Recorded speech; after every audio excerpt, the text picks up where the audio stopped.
नमस्कार दोस्तों, स्वागत है आप सभी का आज के मुख्य समाचार के इस वीडियो में। जी हां दोस्तों, पूरे देश में अनलॉक का समय चल रहा है। ऐसे में मोदी सरकार की तरफ से बड़ी और महत्वपूर्ण खबर अपडेट निकल कर आ रही है, जिसकी सटीक जानकारी हम आपको इस वीडियो में देंगे। बस आप इस वीडियो के साथ अंत तक बने रहिए। लेकिन उससे पहले आपसे एक छोटी सी रिक्वेस्ट है। मुझे इन वीडियो को बनाने में बहुत मेहनत लगती है, तो इस मेहनत के लिए वीडियो पर एक लाइक जरूर कीजिएगा। साथ ही वीडियो के नीचे दिए गए इस लाल बटन को दबाकर चैनल को सब्सक्राइब कीजिएगा और इस घंटी को भी दबाइए, ताकि आपको दिन भर की बड़ी खबरों की जानकारी लगातार मिलती रहे। तो चलिए दोस्तों, एक एक करके सभी बड़ी खबरों के बारे में जान लेते हैं। तो दोस्तों, आज की पहली बड़ी खबर की अपडेट निकल कर आ रही है। भारत समेत कई देशों में जल्द आने वाला है कोरोना का टीका। जानिए क्या होगी कीमत। जी हां, ऑक्सफोर्ड और एस्ट्राजेनेका की कोरोना वैक्सीन के ट्रायल की मंजूरी मिलने के बाद पुणे स्थित सीरम इंस्टीट्यूट ऑफ इंडिया ने देश में वैक्सीन के उत्पादन और वितरण की तैयारियां तेज कर दी हैं। मीडिया रिपोर्ट के मुताबिक इंस्टीट्यूट भारत में इस वैक्सीन को 225 रुपए में बेचेगी, यानी एक टीका 225 रुपए में लगेगा। जानकारी मिली है कि SII का लक्ष्य भारत समेत कम आय वाले देशों में करीब 10 करोड़ वैक्सीन की आपूर्ति करना है। कंपनी का कहना है कि ऑक्सफोर्ड और नेवावैक्स की वैक्सीन का उत्पादन रिस्क लेकर हो रहा है। उम्मीद है कि वैक्सीन सफल होगी और WHO के मानक पर खरी उतरेगी, तो इसकी जल्दी से आपूर्ति संभव हो सकेगी और पूरी दुनिया में फैली इस महामारी का अंत हो सकेगा। और अगली बड़ी खबर की बात करें तो सुशांत सिंह राजपूत केस में ED से पूछताछ में रिया चक्रवर्ती ने किए हैं 5 खुलासे। जानकर आप भी दंग रह जाएंगे।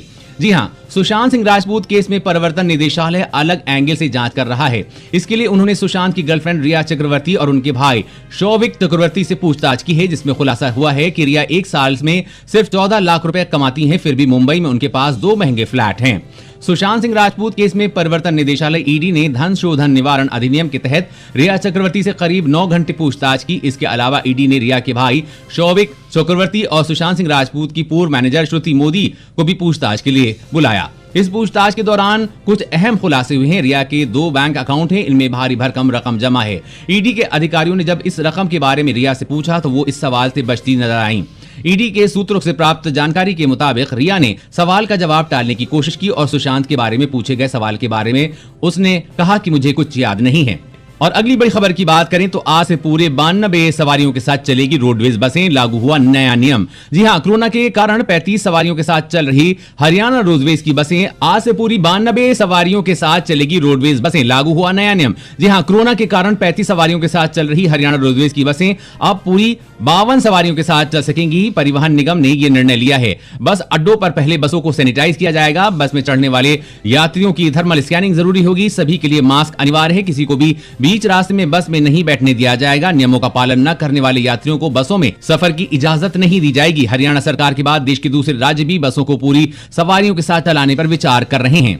और अगली बड़ी खबर की बात करें तो कोरोना वायरस मौत के आंकड़ों ने बढ़ाई सरकार की चिंता। दुकानदारों, रेहड़ी पटरी वालों को भी होगी जांच। जी हां, सरकार कोरोना के बढ़ते संक्रमण पर अंकुश की रणनीति बनाने में जुट गई है। इसके तहत उन लोगों की जांच पर जोर दिया जाएगा जो रोजाना सैकड़ों लोगों के संपर्क में आते हैं। इनमें दुकानदार, रेहड़ी पटरी वाले, सब्जी विक्रेता शामिल हैं। दरअसल अगस्त में संक्रमण के मामलों के साथ मौत के आंकड़े भी सरकार की चिंता बढ़ा दी है।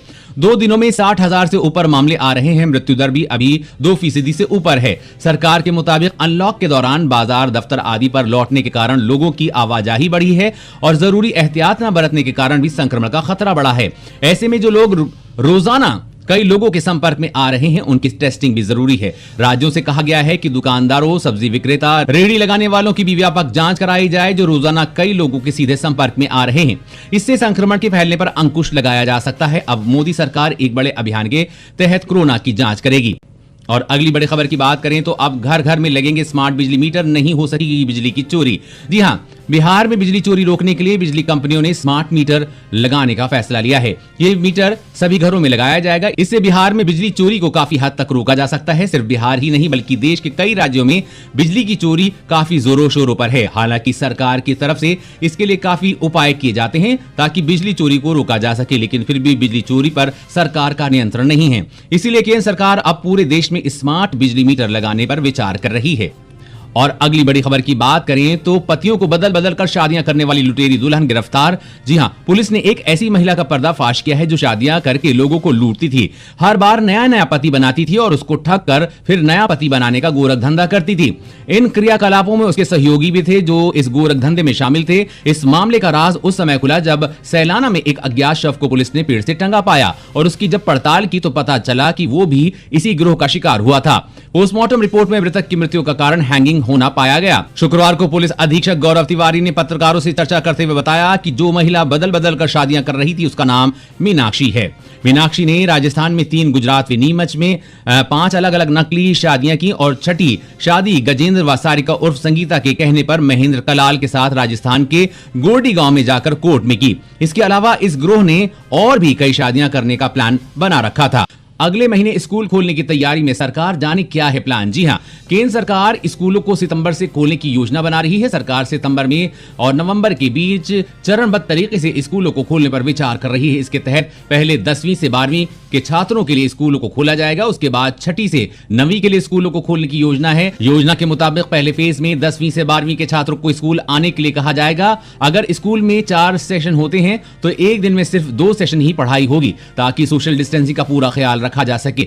इसके अलावा स्कूल की टाइमिंग को भी आधा कर दिया जाएगा। स्कूल टाइमिंग को 5 से 6 घंटे से घटाकर 2 से 3 घंटे करने पर विचार चल रहा है। कक्षाएं शिफ्ट में करवाई जाएंगी। साथ ही स्कूलों को सैनिटाइज करने के लिए भी बीच में 1 घंटे का वक्त दिया जाएगा। इसके अलावा स्कूलों को 33% स्कूल स्टाफ और छात्रों के साथ रन किया जाएगा। वैसे दोस्तों, आपकी क्या राय है? अभी स्कूल और कॉलेज को खोल देना चाहिए या नहीं? नीचे कमेंट में जरूर बताइएगा। दोस्तों, आज की खबरों में बस इतना ही। इसी तरह हर रोज काम की खबरें जानने के लिए आप हमेशा हमारे साथ जुड़े रहिए। हमारे साथ जुड़ने के लिए वीडियो के नीचे दिए गए इस लाल बटन को दबाइए और साथ ही इस घंटी को भी दबाइए ताकि आपको हर खबर की सटीक जानकारी मिल सके। जय हिंद।